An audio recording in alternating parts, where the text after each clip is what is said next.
Ano pong aksyon ang ginagawa po dito ng inyong ahensya para masigurong mahanap pong mga ito at mapauwi na sa kani-kanilang mga bansa? Yes, DJ Chacha, nagsimula yan dun sa 33,000 the total POGO workers last year.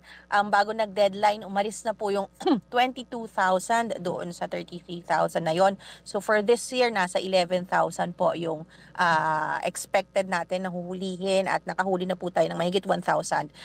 So nasa 9 plus thousand po yung ina-expect po natin na huhulihin. The difference now is hindi po ito kaya talaga ng immigration lang sa dami po nitong mga numero na ito. But the difference now is we partner with local law enforcement agencies, kagaya po ng PAOK, PNP and NBI, dito po sa paghuli nitong mga nananatili na POGO workers dito. And kung mapapansin niyo po, hindi na po pa isa-isa yung huli ngayon because yun nga, ano talagang meron silang mga smaller operations na parang kinalat nila, distribute nila yung mga operations nila na dating malalaki.